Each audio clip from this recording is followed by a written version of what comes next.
Dans un grand restaurant, un serveur propose la carte à un client. Et ce dernier refuse la carte. Il se saisit de la serviette qui est pliée sous le bras du serveur. Vous savez, souvent les serveurs... Oui, oui. Hop, il renifle la serviette et le serveur dit « Donnez-moi plutôt un peu du cassoulet qui a été préparé pour le personnel. » Alors là, il n'en revient pas, le serveur, il va lui servir effectivement le cassoulet qui avait été préparé pour le personnel. Le lendemain, le même client arrive, le serveur lui propose la carte, le client refuse toujours la carte, il renifle la serviette du serveur, il dit « Donnez-moi plutôt le petit plat de moule que vous êtes préparé là dans l'arrière-cuisine. » D'accord, monsieur, hop, tiens le petit plat de moule. Ce soir-là, le serveur prend avec lui sa fameuse serviette parce qu'il comprend pas. Et puis, il rentre chez lui, il couche avec son épouse et il s'essuie avec la serviette pour voir la réaction du type le lendemain.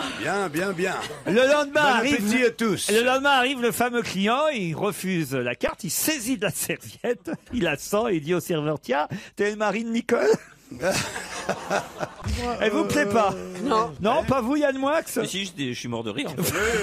Est-ce que sinon, en plus court, je recommande chaudement à monsieur la langue de bœuf. Et la femme, elle dit, ah non, quand je pense que ça sort de la bouche d'un animal, donnez-moi plutôt un œuf.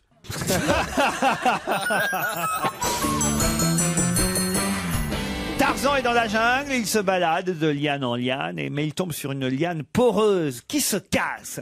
Tarzan fait donc une chute de 50 mètres de haut. Il tombe des branches, résultat, il a un œil crevé, un bras arraché et finit sur un rocher qui lui, paf, arrache le sexe.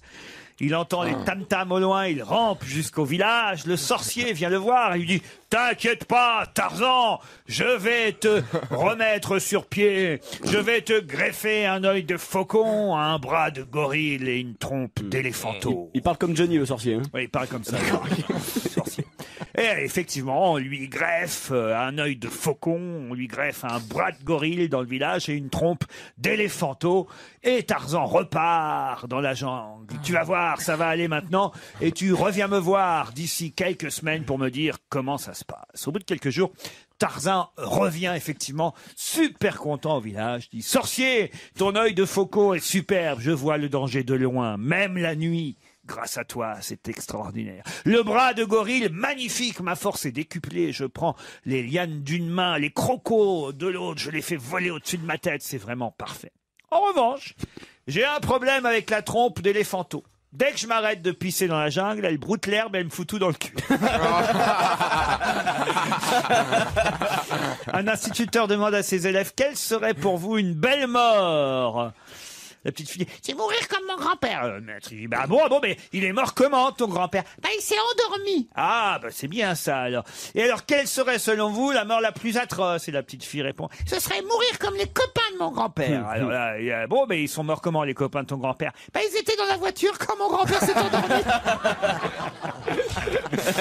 Deux mecs bourrés, ah, celle-là est pas mal, envoyée par Michel. C'est deux mecs qui sont bourrés, qui marchent sur une ligne de chemin de fer. Il y en a un qui dit à l'autre, dis donc, j'ai jamais vu un escalier aussi long et une rampe aussi basse.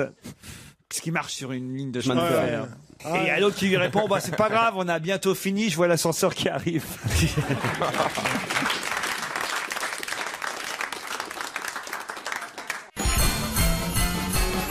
Vous savez pourquoi il y a beaucoup d'hommes qui partent en vacances avec leurs femmes? Non. Ils ont l'impression que ça dure plus longtemps. Quelle horreur. Elle est bonne, en tout cas. Pas mal. Ce qui est grave, c'est qu'il rentre de vacances. Et donc, il sait de quoi il parle. Il devait être avec sa femme, en plus. J'ai une bonne blague envoyée par un auditeur qui dit quand même le football français est assez incroyable. Zidane, c'est un coup de boule. Thierry Henry, c'est un coup de main. Ribéry, c'est un coup de queue. En fait, il y a qu'avec les pieds qui savent rien foutre.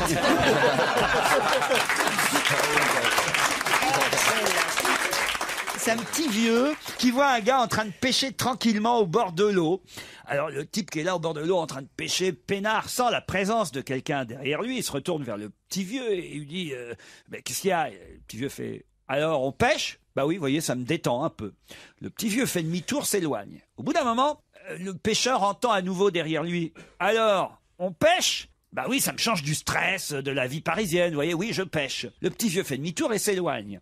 Une demi-heure plus tard, le gars qui pêche entend à nouveau derrière lui le même petit vieux. Alors, On pêche? Ah, le pêcheur craque, il lève 3 fois que vous me faites chier. Oui, je pêche et je veux être tranquille, merde. Et puis il plie ses affaires de pêche, il enfourche son vélo, le pêcheur, et il attaque la grande côte qui mène jusqu'au village sur la colline où il est en vacances. Il va essayer de trouver un autre coin. Puis arrivé en haut de la côte, alors qu'il est déjà en nage sous l'effort et ta bicyclette, il se retourne pour voir le chemin parcouru et il aperçoit en bas de la côte le petit vieux qui est en train de lui faire des grands signes. Il se dit merde, j'ai dû oublier un truc. Il redescend évidemment avec son vélo. Il arrive en bas et l'autre lui fait alors, on fait du vélo.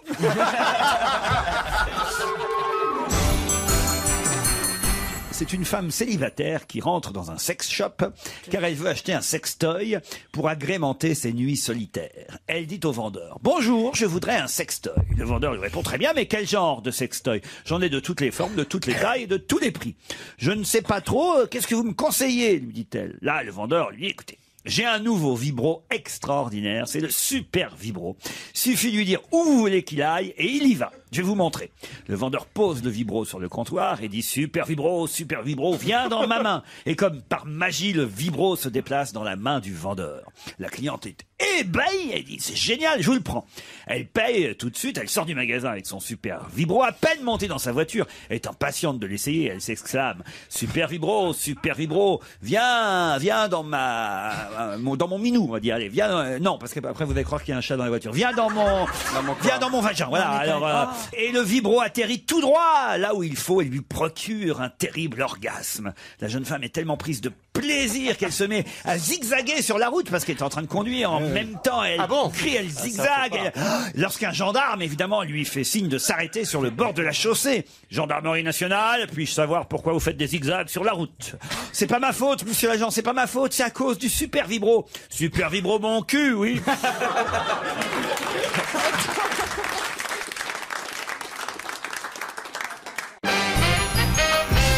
C'est les deux mecs bourrés il y en a un, il dit à l'autre, il dit moi, il se lâche, tu vois, c'est en fin de soirée, il y en a un, il dit moi, mon chien, il vole. Alors j'ai dit, qu'est-ce que tu racontes encore comme connerie? Et il dit, allez, tu me crois pas? Ben, tu viens à la maison, tu vas voir. J'arrive à la maison, évidemment, le mec, il habite au 8e étage. Il ouvre la porte, il y a... Et l'autre, il dit, regarde, c'est mon chien, c'est Bobby. Il dit, vas-y, Bobby, vole. Et l'autre, il dit, mais arrête, c'est un chien, ça vole pas, un chien. Il dit, je te dis qu'il vole. Il met un coup de pied dans le cul à Bobby. Il fait, Bobby, vole. Il dit, putain, Bobby, tu me fous la honte devant mon pote, vole. Il lui remet un coup de savate, l'autre, il dit, arrête. C'est un chien, ça vole pas, t'es complètement con. Il dit, tu vois, il vole pas. Il ouvre la fenêtre, il attrape le Bobby et il le jette du 8e étage. Il dit, vas-y Bobby, vole. Évidemment, Bobby il s'écrase comme une merde en bas. Et l'autre il dit, tu vois, je t'avais dit, c'est un chien, ça vole pas, un chien. L'autre il dit, non, c'est pas qu'il vole pas, c'est qu'il m'obéit pas.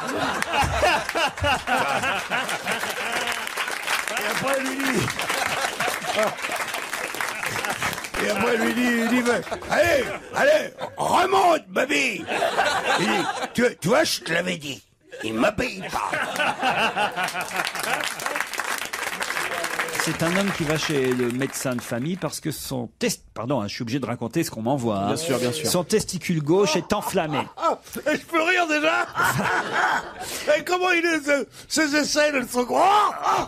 Et sa belle-mère. Ah non, vraiment. À part la France, quand j'entends ça. Le mot testicule, le mot aisselle, le mot belle-mère, tout le monde rigole en disant, oh la vache. Oh, dis donc, alors qu'est-ce qu'ils osent dans cette Attendez, émission. vous ne la connaissez peut-être pas, cette histoire. Je la connais, sûrement. Elle part en couille, cette émission.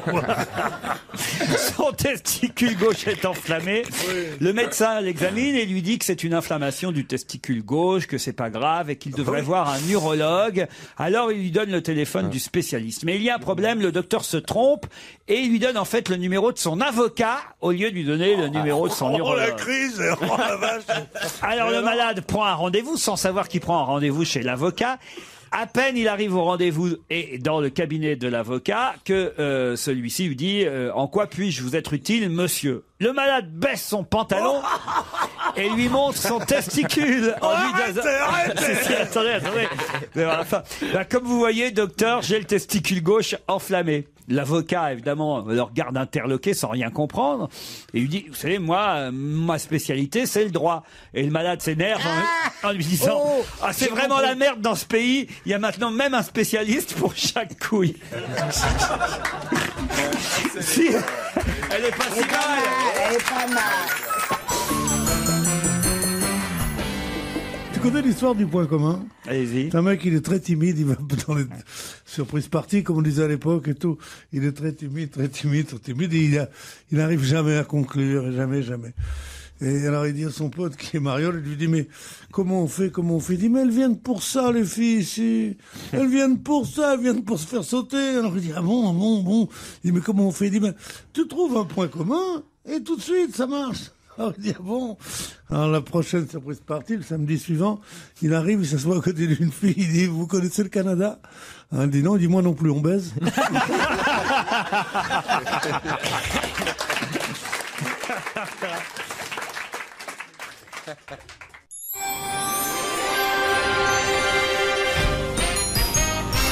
C'est un garçon qui va avec son papa paysan pour la première fois à la ville dans un centre commercial. Et ils sont tous les deux abasourdis par presque tout ce qu'ils voient dans ce centre commercial. Et plus particulièrement par deux murs brillants de couleur argent qui s'ouvrent en deux et qui se referment de temps en temps. Le petit garçon dit à son papa, c'est quoi papa? Le père, n'ayant jamais vu un ascenseur de sa vie, répond, fils, j'ai jamais rien vu de tel dans ma vie. Je sais pas ce que c'est ça. On a qu'à s'installer devant puis on va regarder ce que c'est. Alors que le petit garçon et son père regardent avec admiration ce truc qui s'ouvre, qui se referme, une vieille dame dans un fauteuil roulant avance jusqu'au mur, rentre dans l'appareil, appuie sur le bouton, disparaît, les murs s'ouvrent et là, des chiffres défilent séquentiellement sur un cadran au-dessus des murs. Les deux hommes, le petit garçon et son père, continuent de regarder jusqu'à ce que les chiffres se mettent à défiler dans l'ordre inverse. Les murs s'ouvrent à nouveau et une très belle jeune femme de 24 ans sort. Le père, ne pouvant pas lever les yeux de la jeune femme, murmure à son fils « Va chercher ta mère !» Ce sont les 7 nains qui vont au Vatican. Vous connaissez ça? Non. Alors, les 7 nains vont au Vatican et comme c'est quand même les 7 nains, évidemment, on les laisse rencontrer le pape Benoît XVI en personne. Et c'est Grincheux qui est désigné porte-parole du groupe. Grincheux, mon fils, dit le pape, que puis-je faire pour toi? Grincheux demande, excusez-moi, votre honneur, mais est-ce qu'il y a des bonnes sœurs naines à Rome? Le pape est surpris par cette question étrange, réfléchit un instant et répond « Non, Grincheux, il n'y a pas de bonne sœur naine à Rome. » À ce moment, on entend quelques nains qui ricanent doucement. Grincheux se retourne et son regard cinglant les ramène au silence. Il se tourne à nouveau vers le pape et lui dit « Alors dites-moi, votre excellence, y a-t-il des bonnes sœurs naines en Europe ?» Le pape, perplexe, réfléchit à nouveau et dit « Non, Grincheux, il n'y a pas de bonne sœur naine en Europe non plus. » Cette fois, les autres nains se mettent à rire bien fort. À nouveau, Grincheux les réduit au silence, se retourne vers le pape et dit « Monsieur le pape, y a-t-il au moins une bonne sœur naine quelque part sur Terre ?» Monsieur le pape. Monsieur le pape. Il parle comme ça, Grincheux. Il est pieds noirs. Le pape est désarçonné par cette question et répond « Je suis désolé, mon fils, il n'existe pas une seule bonne sœur naine sur toute la Terre. » Et là, les autres nains éclatent de rire, se roulent par terre, les larmes de l'hilarité leur montent aux yeux et ils commencent à chanter « Grincheux a baisé un pingouin, Grincheux a baisé un pingouin. »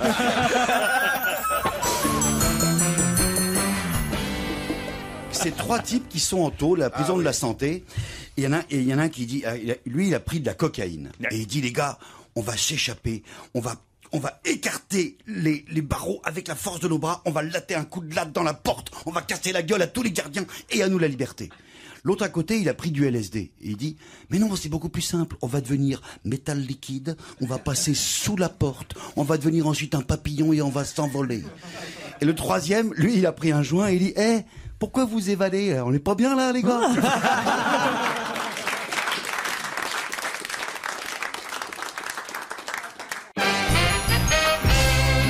Raconter l'histoire de ce jeune homme qui retourne dans son village.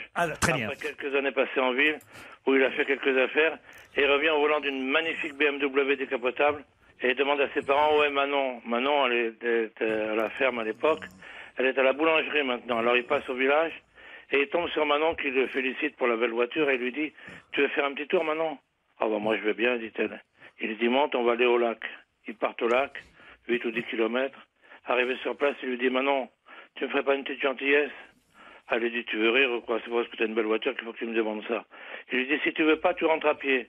Elle dit, ben je m'en fous, je rentre à pied. Elle claque la portière de la voiture et elle rentre à pied. Le lendemain matin, le jeune homme repasse devant la boulangerie.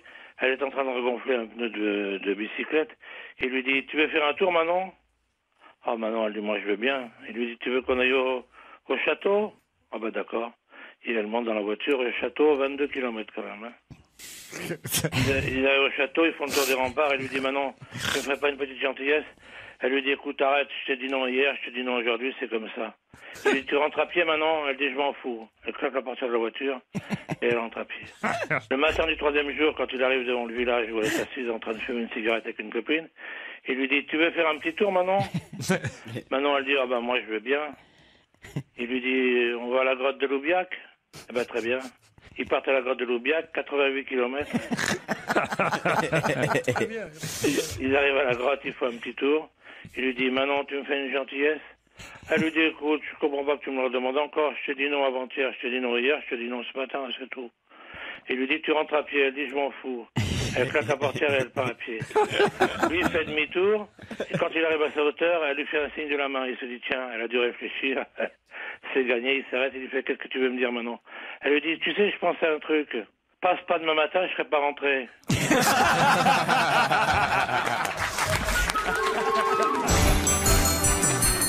De retour d'Afrique du Sud, les joueurs de l'équipe de France de football ont décidé de se déguiser afin d'échapper aux supporters mécontents. C'est vrai que quand ils sont rentrés d'Afrique du Sud, c'était quand même terrible pour les footballeurs. Donc ils arrivent à l'aéroport et c'est vrai qu'il y a des tas de supporters qui les attendent.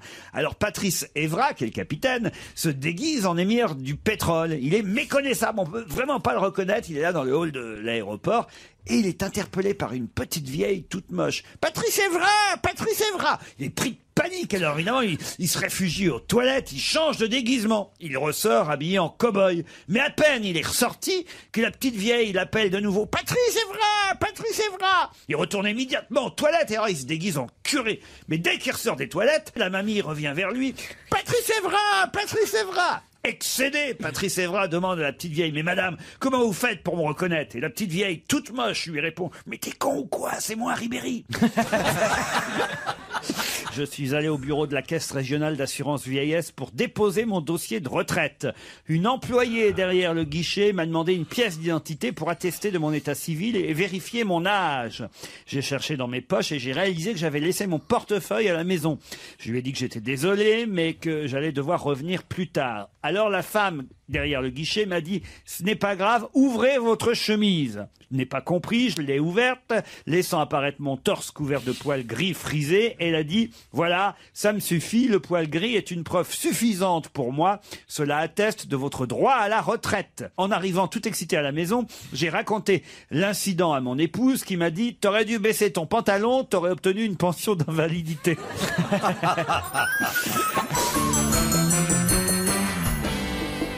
Pierre Bénichou, Titoff et Joujou se promènent dans la rue quand tout à coup, une femme plantureuse crie par sa fenêtre « De l'amour, je veux de l'amour !» Aussitôt, les trois complices se regardent, se demandant que faire, jusqu'à ce que Joujou monte rejoindre la dame. Il redescend quelques minutes après, le petit Jérémy, en nage, dit « C'était terrible, elle a pris 2 fois du plaisir et elle a tracé 2 bâtons de craie sur un tableau. » Ça arrive souvent. Ouais. Sur ce, la femme réapparaît à la fenêtre et crie « De l'amour, je veux de l'amour !» Aussitôt, Titoff, c'est là une sévère, un plaisir promis. Il sort. Il sort une demi-heure plus tard de la chambre, très fier de lui, et il dit, eh ben moi, putain, j'ai eu le droit à 5 bâtons de crème. La dame réapparaît en hurlant, de l'amour, je veux de l'amour. Titoff et Joujou déclarent forfait et se retournent vers Pierre Bénichou, passablement excité par le récit de ses collègues. Pierre monte rejoindre la dame. Et là, Joujou et Titoff entendent des cris, des hurlements, jusqu'à ce que la femme réapparaisse à la fenêtre et crie « De la craie, je veux de la craie !» Bravo, Pierre. Oui, c'est vrai.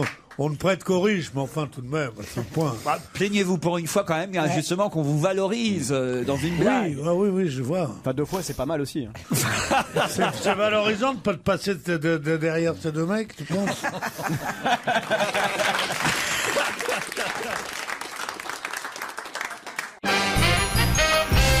Le mec, il croise un pote, il dit, écoute, je reviens de Bretagne, il dit, tu peux pas savoir, là-bas, les putes, elles font des pipes bretonnes. J'ai dit, mais qu'est-ce que tu me racontes?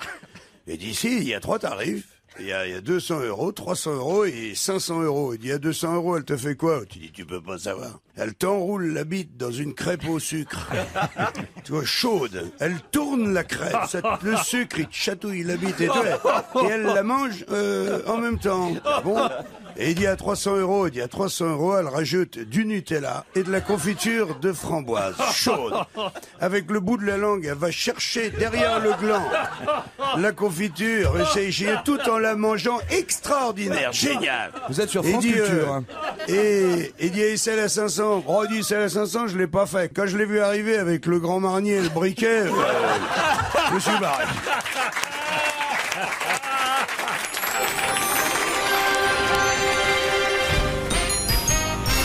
Cendrillon est là après une vie heureuse qu'elle a eue avec son prince charmant, mais qui est depuis quelques années déjà décédé, hein, forcément. Elle a 75 ans.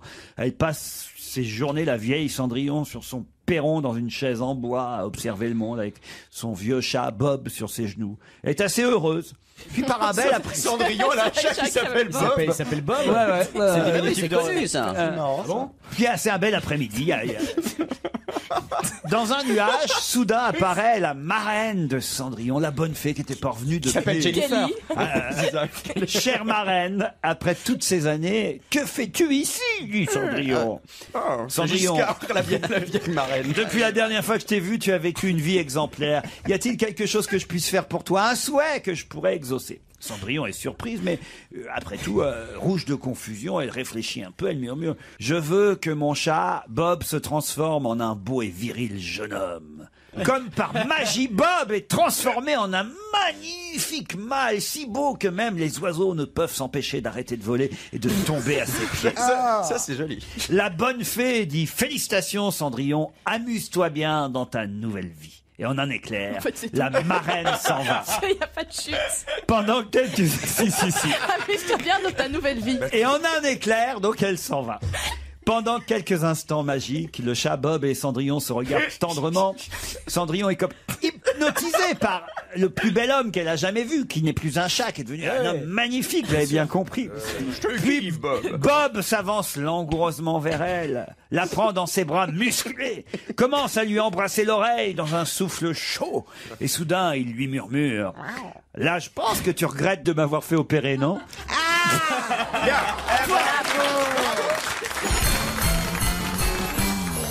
Ma très chère épouse, c'est une blague envoyée par Michel. C'est un agent immobilier qui envoie ce fax à sa femme. Il lui envoie un fax ou un mail d'ailleurs, peut-être modernisé, Soyons modernes. un C'est peu peut-être une vieille l'histoire. blague, à mon avis, ça date Télégramme. quand même. Voilà, on va dire un mail. C'est un agent immobilier qui envoie un mail à son épouse. Ma très chère épouse, tu comprendras que maintenant que tu as 54 ans, j'ai certains besoins que toi, tu ne peux plus satisfaire. Je suis très heureux avec toi, je te considère comme une merveilleuse femme, et sincèrement, j'espère que tu ne le prendras pas mal quand tu sauras, en recevant ce mail, que je serai pendant ce temps à l'hôtel Comfort Inn avec Vanessa, ma secrétaire, qui a 18 ans. Mais ne t'inquiète pas, je serai à la maison ce soir, avant minuit, comme tous les soirs. Quand le mail arrive à la maison, ah bah non, c'est mieux si c'est un fax. Ah merde. Tu vois, vous voulez faire moderne. Quand le type arrive à la maison le soir, il trouve un papier sur la table de la salle à manger et il lit le papier que lui a laissé son épouse. Cher Marie, j'ai reçu ton fax et je ne peux pas éviter de te remercier pour ta prévenance. Je profite de l'opportunité que tu m'offres pour te rappeler que toi aussi, tu as 54 ans. Donc, je t'informe que lorsque tu liras ce message, je serai à l'hôtel Fiesta avec Michel, mon instructeur de tennis, qui, comme ta secrétaire, a lui aussi 18 ans. Comme en plus d'être devenu homme d'affaires reconnu, tu as une licence de mathématiques, tu pourras facilement comprendre que nous sommes des semblables en cette circonstance, mais avec une légère différence. 18 rentre plus de fois dans 54 que 54 dans 18. En conséquence, ne m'attends pas avant demain.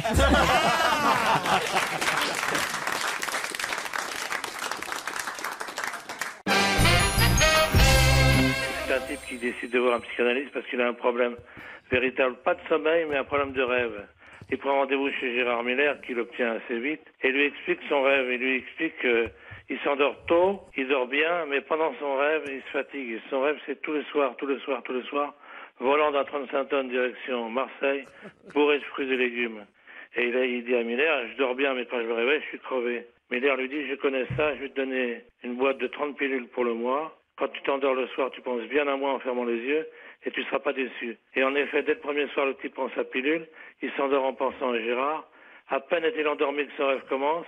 Il est au volant du 35 tonnes. Par contre, sur le bord de la route, il voit Miller qui lui fait un petit signe de la main. Il s'arrête. Miller lui dit, tu vois, tu as bien fait de me faire confiance. Tu vas pouvoir monter dans le camion. Je vais monter à côté de toi.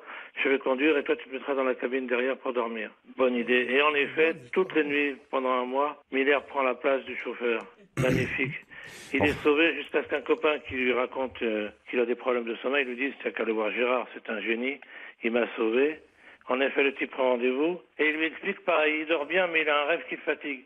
Il se retrouve dans une soirée avec une dizaine de nanas autour de lui qui le harcèlent et qui lui demandent de les satisfaire toutes. Et il explique à Miller qu'il peut pas toutes les nuits faire ça. Et Miller lui dit, si tu me fais confiance, tu prends ces petites pilules quand tu t'endors, tu penses à moi et tu le regretteras pas.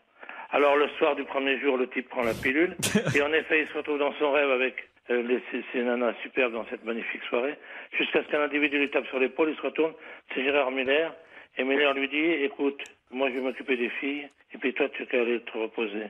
Alors quand il raconte ça à son copain le lendemain, qui lui dit, comment ça s'est passé, tu t'es endormi tranquillement? Il lui dit, non seulement je me suis endormi tranquillement, mais je me suis pas reposé. Mais il lui dit, pourquoi? Parce que ce salaud de Miller, pendant qu'il s'envoyait les gonzesses, il m'a collé au volant d'un 35 tonnes et il y avait un abruti qui dormait dans la cabine. Ah si, elle est bien. C'est pas mal. Un instituteur en classe de CP s'adresse à ses élèves. Alors, Laurent, qu'est-ce que t'as fait toi pendant la récréation? Oh bah je me suis amusé dans le bac à sable. Très bien Laurent, si tu réussis à écrire au tableau le mot sable, sans faute, je te mets 20 en orthographe. Le petit Laurent passe au tableau, il écrit le mot sable, 20 sur 20 en orthographe. Bravo, félicitations Laurent. L'institut se tourne vers un autre élève, Jérémy. Et toi Jérémy, qu'est-ce que t'as fait pendant la récréation? Bah, je me suis amusé dans le bac à sable avec Laurent, monsieur. Très bien mon petit Jérémy, si tu réussis à écrire au tableau le mot bac, sans faute, je te mets 20 sur 20 en orthographe. Le petit Jérémy passe au tableau. Excellent Jérémy, 20 sur 20. Bravo, tu as écrit le mot bac sans faire de faute. L'instituteur se retourne et dit, et toi Mohamed, qu'est-ce que t'as fait à la récréation? Alors moi monsieur, écoutez, j'ai voulu m'amuser dans le bac à sable avec Jérémy et avec Laurent, mais ils ont pas voulu, ils m'ont dit de me casser, sinon ils me pétaient la gueule. Mais c'est ignoble! C'est la manifestation d'une discrimination scandaleuse d'un groupe ethnique minoritaire dont l'intégration sociale pourrait être mise en cause. Et en plus, dans ma classe, en plus. Écoute, Mohamed, si tu réussis à écrire au tableau discrimination scandaleuse d'un groupe ethnique minoritaire dont l'intégration sociale pourrait être mise en cause, je te mets aussi un 20.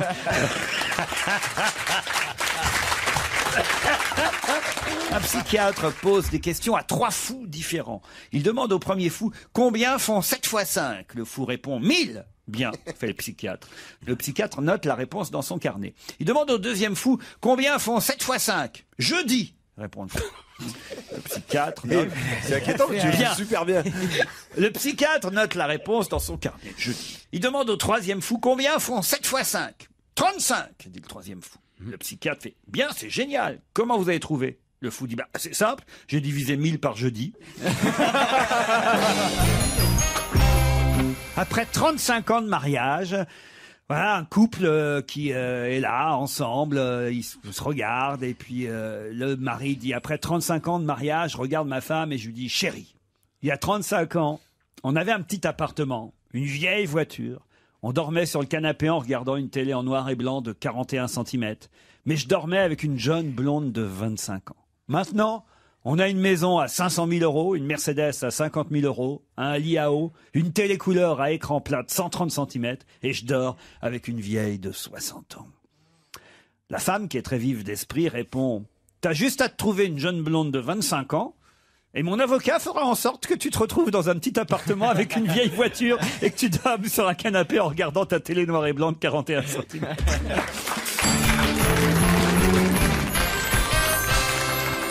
Un papy qui rend visite à son petit-fils Romuald à Paris. Et il le surprend, son petit-fils, comme à son habitude, les yeux rivés sur son ordinateur. Hein, c'est maintenant ce que font les jeunes tout le temps à la maison, en train de jouer à un jeu vidéo.